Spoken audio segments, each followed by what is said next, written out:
que yo no os deje nunca solo, sino que me mantenga, que esté con vos tout entier, dice Sor Isabel, que me mantenga de continuo en vuestra compañía, por completo, perfectamente. De todas esas maneras lo traducen, pero en realidad ella dice que esté con vos toda entera. Hemos hablado de que Dios, lo dice Sor Isabel al final de la elevación en una expresión sorprendente y contundente, soledad infinita. Dios es soledad infinita. Y sin embargo, Santo Tomás de Aquino dice que es un sacrilegio llamar a Dios solitario, porque siendo como lo es soledad, no es solitario, es el misterio de Dios uno y trino, que intenta un poquito desgranar, asomándose a él, con expresiones elementales solo en apariencia, pero muy profundas, el símbolo atanasiano, el quicunque, que tanta devoción daba a recitar a Sor Isabel.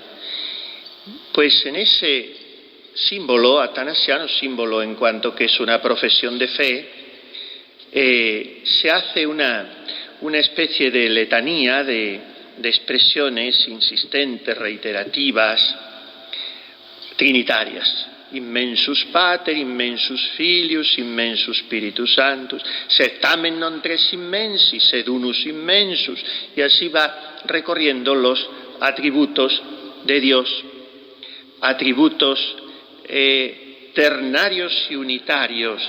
Este es el misterio, el equilibrio de este dogma, que no cabe en ninguna cabeza, y tenemos presente aquel episodio del niño metiendo el agua del mar en un hoyito y San Agustín entendiendo que más difícil era meter la Trinidad en su cabeza, siendo que es de los santos que más ha ahondado en este misterio, quizá con San Hilario de Poitiers y siempre, claro, después Santo Tomás. Pues Dios es la soledad infinita, en el sentido de que nadie entra en su misterio. En ese sentido es soledad, no en el sentido de que esté solo, porque eternamente, ya lo hemos dicho, ¿no?, tantas veces, el Padre engendra al Hijo, el Hijo es generado, ambos se miran en el Espíritu Santo, todo en una indivisible unidad. Por eso se acaba nuestra lógica, nuestras categorías se rinden y nuestros parámetros mentales se dan por vencidos, porque no podemos entenderlo. Pues en ese sentido, dice Santo Tomás, sería un sacrilegio llamar a Dios solitario. No le falta nada. Todas sus obras ad extra son completamente gratuitas. No las necesita para nada. Y sin embargo, dice San León Magno, la gloria de Dios es el hombre viviente.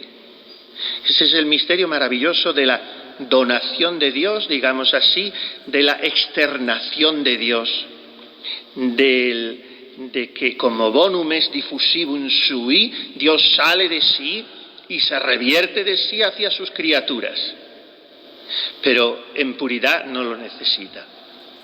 Y sin embargo no es el gran solitario. Esto, digamos así, es así a nivel ontológico, a nivel del ser de Dios, en un plano metafísico. Después, a un nivel psicológico, entra nuestra actitud, la actitud del alma, y entra la petición de Isabel, que yo no os deje nunca solo. O sea, he hecho esa pequeña introducción para dar a entender que es una súplica superflua, porque Dios no está solo, aun cuando nosotros le dejemos solo. Pero el no dejarle solo es una necesidad mía, no de Él. Y por eso tengo que estar. porque Él es. Solo en su ser yo soy. Y desde ese ser mío, que depende de su ser con mayúsculas, se deriva mi estar. En Él somos, nos movemos y existimos. Y por eso en Él estamos. Porque es derivación lógica del ser. Él está siempre ahí. Esto ahora se dice cuando se quiere valorar la presencia de una persona fiel, leal, infalible, pues se dice, es que tú siempre has estado ahí. Bueno, es una manera de hablar, pero tampoco es estrictamente cierto. Has estado ahí virtualmente, intencionalmente, pero Dios siempre ha estado ahí, realmente, ontológicamente. O mejor dicho, yo siempre he estado en Dios, porque hay una triple presencia en Dios. Primero, su presencia esencial, ontológica, la Santa Madre la comprendió sin que nadie se la enseñara, y algunos medio letrados no sabían explicársela, pero ella decía que tenía que estar Dios esencialmente dando el ser, lo que se llama en teología por esencia, presencia y potencia. Es la creación continua que llaman los teólogos, o la conservación de Dios en el ser. En ese sentido, Dios está también en el demonio, o Dios está en una piedra, o Dios está en un alma en pecado mortal, en el sentido de que están colgados de Él. Sin Dios quedaría todo aniquilado. Pero a esa presencia inicial, que el que se la explicó a la Santa Madre, uno de los que se la explicaron, fue el Santo Padre, pues, y luego porque la Santa Madre, claro, trató con muchos dominicos, es muy interesante la relación de la Santa Madre con los dominicos, y ellos como tomistas, pues, y el mismo Santo Padre también estudió en Salamanca, mucho también con los dominicos, y estudió escolásticamente. Bueno, pues a esa presencia de inmensidad que se llama, porque Dios lo penetra todo, lo abarca todo y lo invade todo, después se sigue la presencia por gracia, que es cualitativamente diversa, porque es una presencia que no es que haga que Dios esté más presente en mí que en una piedra, sino que es otro orden de cosas. Es un orden diverso. También está cualitativamente, de modo diverso, en un alma en gracia que en un alma en pecado mortal. Esta es la presencia de la gracia santificante. Y por último estaría lo que llama el Santo Padre la presencia por afección, que es cuando Dios mora agradado en el alma, rigiéndolo y gobernándolo todo. Cuando hay también una gradación grande en el estado de gracia, aunque ya no es un salto cualitativo, pero digamos así, es una diversidad modal de presencia, y entonces en el alma fiel, en el alma que se le entrega, pues fíjense, hoy meditábamos un poco en una Teresa Margarita, a los 22 años, ya está todo hecho, se muere de amor, y las religiosas que convivían con ella también vivían en gracia, pero hay un salto, la presencia que esta chiquilla tenía en su alma por afección, o mejor dicho, con que Dios moraba en ella, o con que ella había logrado morar en el amor de Dios por afección, es distinta. Entonces, Dios siempre está ahí, siempre ha estado y estará ahí, porque es inmutable, y porque, como Isabel escribía a su hermana Gita, es inmutable y por eso te ama hoy lo mismo que te amó ayer y que te amará mañana. Ahora, no es que nos vaya amando más porque nosotros seamos más buenos, sino que nosotros vamos siendo más buenos porque Él nos ama. Él nos amó primero. Y hay que entender esta dinámica así.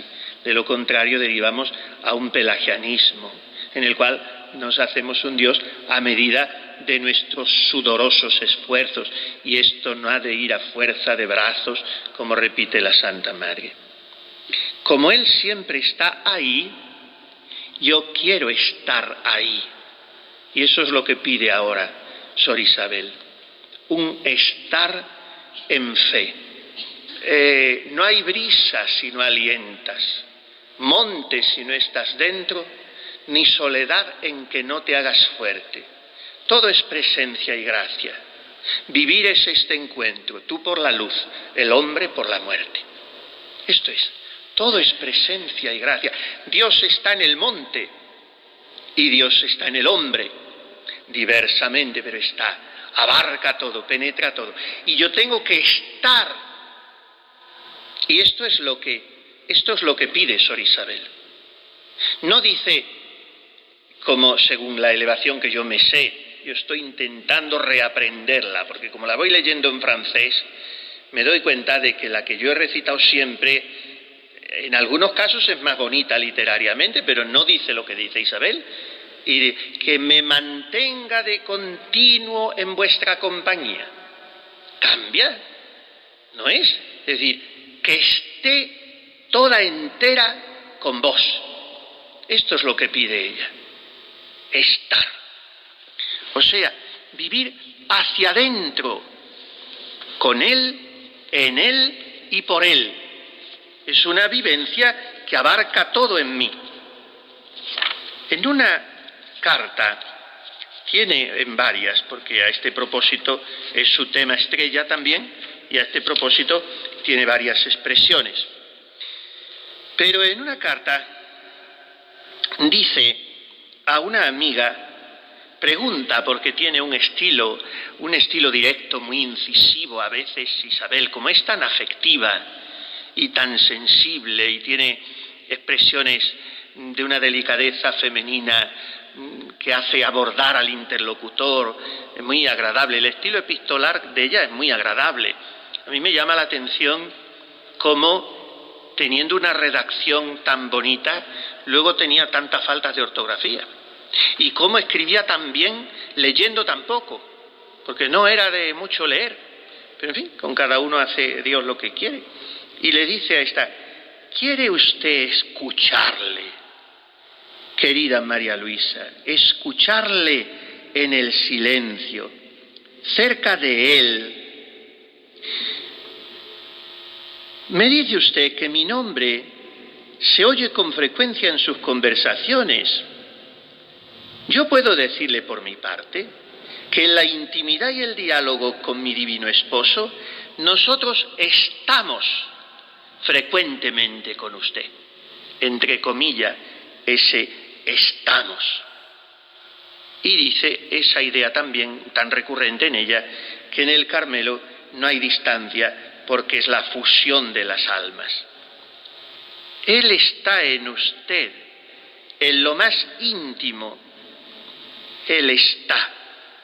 Le posee en lo más íntimo de usted misma. Es una reminiscencia agustiniana. Intimior intimo meo. Dios es más íntimo a mí que lo íntimo de mí mismo. A donde no llego yo, llega Él. Lo que no comprendo yo de mí mismo, porque nada más falso y enfermo que el corazón humano, ¿quién lo entenderá? Y nada más desencuadernante que el pecado original.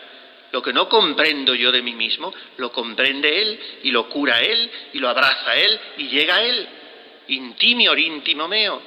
Entonces, una de las taras de nuestra vida espiritual es quererla controlar. Si yo no llego, tengo que dejar que llegue Él. No funcionan las matemáticas. Tales propósitos, tales horas de oración, tales sacramentos, tales mortificaciones, suma total santidad. Eso es mentira. No funciona. Y cuando se vive así, pues antes o después la cosa se descuadra. Eso es querer vivir la espiritualidad, dice la Santa Madre en el libro de su vida, porque lo había sufrido y habían querido meterla por ahí, vivir en cuadrada manera. Hoy diríamos que es una persona cuadriculada, es lo mismo. Entonces, intimior íntimo, mucho más allá, y lo dice aquí Sor Isabel, piense que está en Él, que Él es su morada aquí en la tierra, y además que Él está en usted. Es la doble angulatura, el doble enfoque de la inhabitación. En realidad, la única inteligencia cabal de la inhabitación es que nosotros estamos en Él. En Él somos, nos movemos y existimos. Pero luego, para hacerlo un poco a nuestra medida mental, pues pensamos que nuestra alma es el palacio donde Él mora y todo eso, pero a nivel ontológico es lo otro. Nosotros estamos en Él. Y por eso aquí lo desdobla Sor Isabel. Y además piense que Él está en usted, que le posee lo más íntimo de usted misma, que a cualquier hora del día y de la noche, en las alegrías o en las penas, le puede encontrar ahí, muy cercano, muy dentro. Es el secreto de la felicidad, el secreto de los santos. Ellos sabían muy bien que eran el templo de Dios y que uniéndose a este Dios se llega a ser un mismo espíritu con Él. A este mismo propósito insistirá 100 veces en sus cartas y con esas frases que después nos gusta entresacar para las estampas, del alma como el cielo de Dios, el cielo de Dios. Y el alma y el Carmelo vienen identificadas en este sentido también como un eco del pensamiento de la Santa Madre en el camino, ¿no? Esta casa es un cielo, etcétera. En cuanto a mí, he encontrado mi cielo en la tierra, en mi querida soledad del Carmelo, donde estoy sola con Dios solo, también de la Santa Madre. Hago todo con Él, por eso voy a todo con una alegría divina. Que barra, que trabaje o que esté en oración, lo encuentro todo delicioso porque veo en todas partes a mi Maestro. No podemos, dirá en otra carta, esta expresión es muy feliz, ya al final de su vida, en una de las últimas cartas, dice, no podemos salir de su órbita.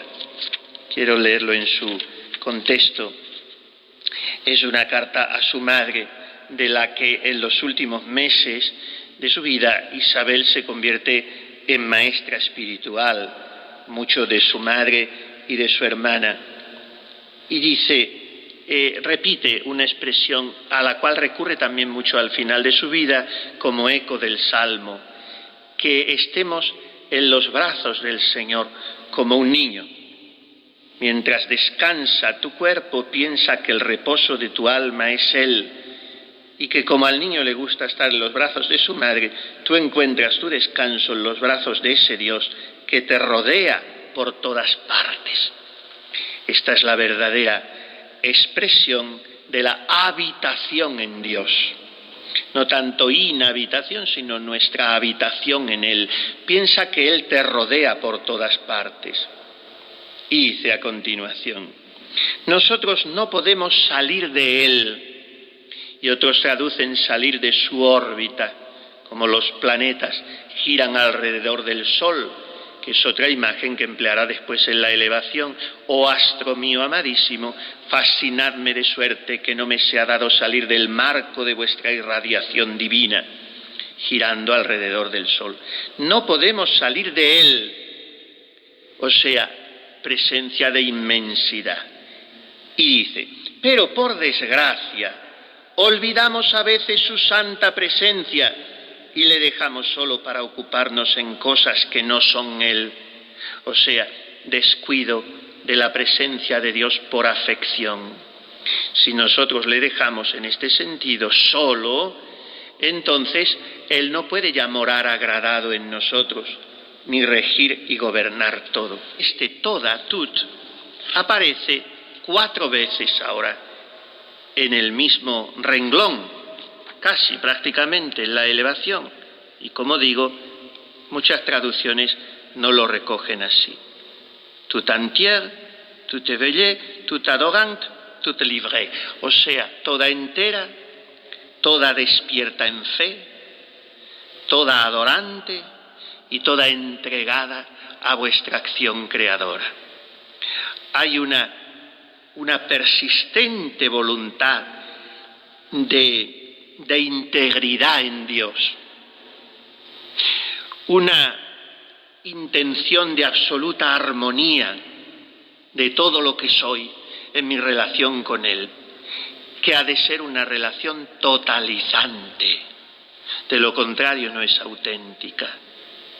Yo no puedo dejar fuera de mi relación con Dios, siquiera sea una partecica de mi afectividad o una esquirla de mi sensibilidad o un escape de mi memoria o de mi voluntad o de mis acontecimientos que tengo que vivir, o de mis relaciones con el prójimo, o de mis cansancios, o de mis defectos, o de mis pecados. No puedo dejar nada fuera. Había un consejo ascético para hacer la oración. Yo no sé, yo lo respeto, a quien le sirva, pues adelante con los faroles, pero a mí nunca me ha convencido eso, a mí personalmente, ya digo que esto es una cosa.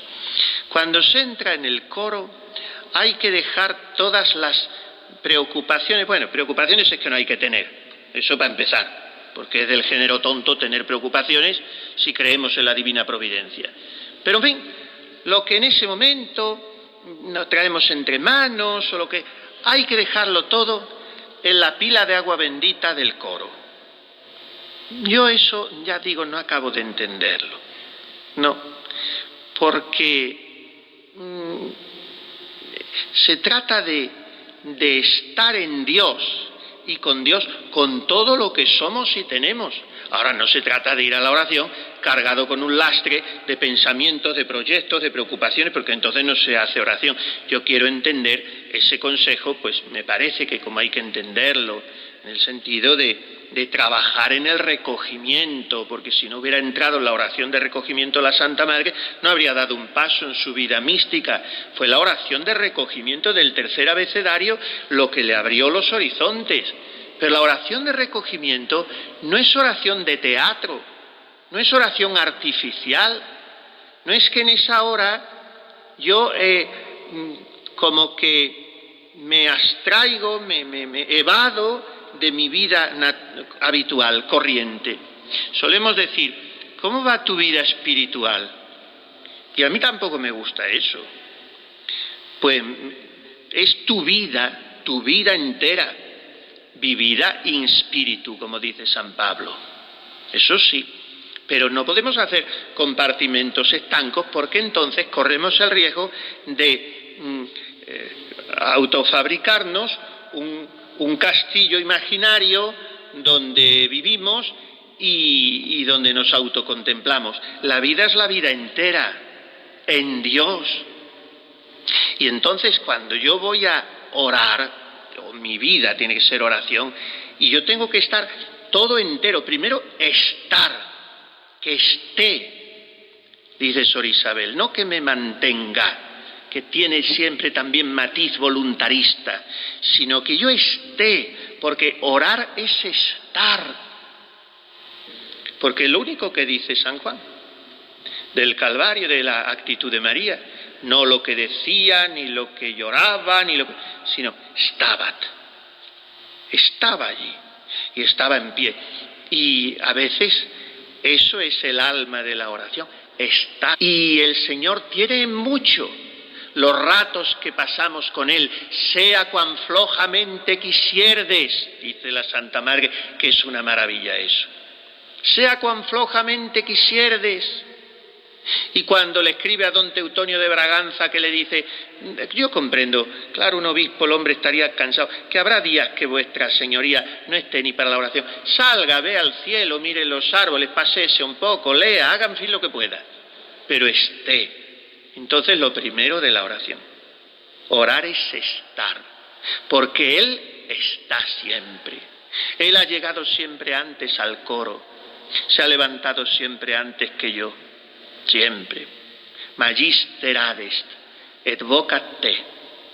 Muchas congregaciones, algunas que tenían la adoración perpetua, y cuando era por turnos, la que salía decía a la que entraba, y a veces estaba puesto allí, hasta en las capillas, Magister adest, el maestro está aquí y te llama. Lo que dice Marta a María, el Maestro está aquí. Pues adest significa estar presente. Y a ese adest yo tengo que contestar asum, estoy aquí, estoy presente. Ecce venio, me dice él cuando entra en el mundo y cuando entra en mi alma y cuando viene a mi encuentro. He aquí que vengo. Y yo tengo que responder, ecce ancilla, he aquí, la esclava, aquí estoy. Y esa película, el encuentro de María con Jesús camino del Calvario, que es muy dramático, está en una esquina, no se atreve a ir a la encrucijada de las callejuelas, entonces Juan está con un respeto inmenso a la Virgen y tampoco se atreve a decirle, pero con la mirada como que le infunde ánimo para que ella venza ese desmoronamiento interior que tiene y vaya a encontrarse con el Hijo, y por fin va. Y va en el momento en que el Hijo se desploma bajo el peso de la cruz, y cuando se incorpora como puede, con los ojos sanguinolentos, todos se miran, y entonces María le dice, aquí estoy aquí, basta. Y él le responde, he aquí que hago nuevas todas las cosas. Y se incorpora como puede y sigue al Calvario. Pero la palabra de María es inconmensurablemente densa en ese momento. Estoy aquí. Pues eso es la oración, estar. ¿Qué importa la ocupación? Dice Sor Isabel. ¿Qué importa? Barrer, estar en la cocina o en el coro, o durmiendo o haciendo el ganso para que las otras se rían. Eso es lo de menos, pero estar en él. ¿Y cómo? Tout entière, toda entera.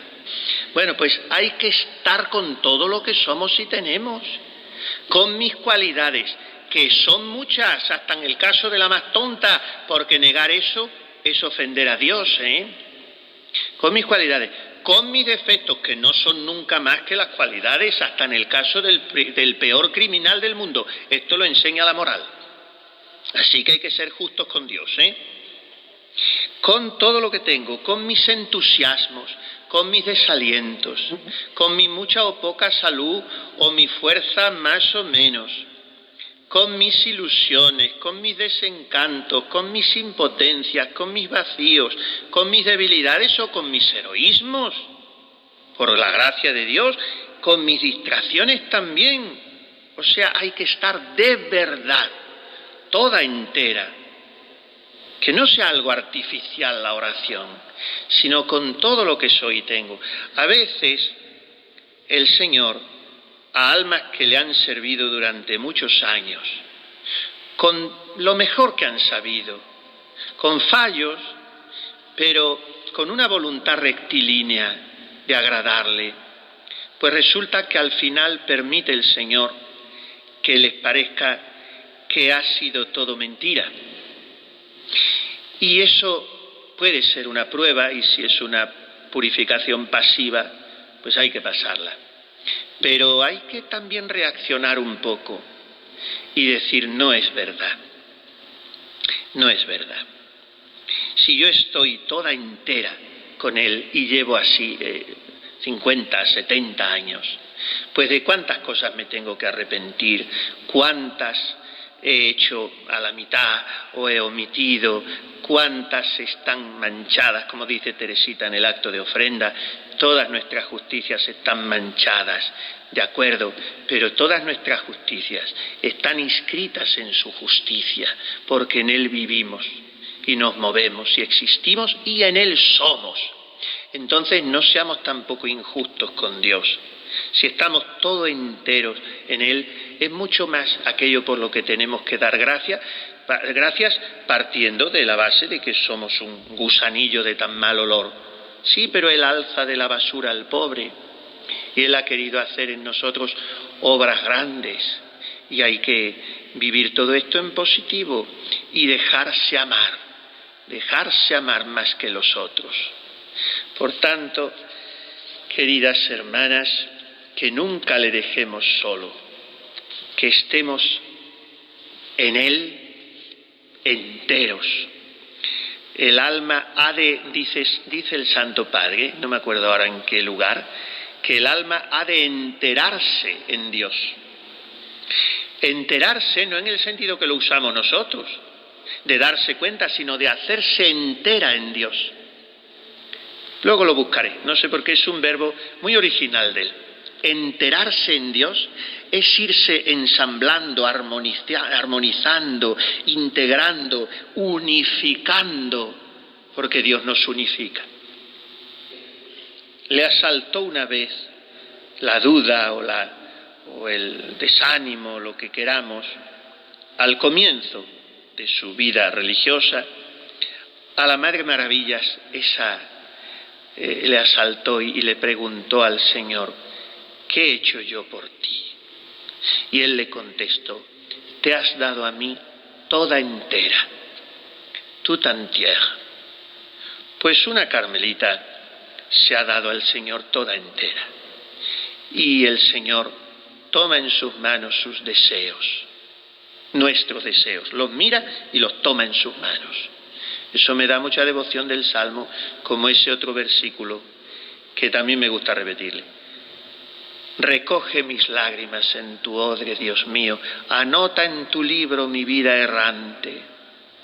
No hay ningún paso que yo haya dado que Él no lo tenga en cuenta. Entonces la carmelita se dio entera un día, mientras no haya revocado esa donación.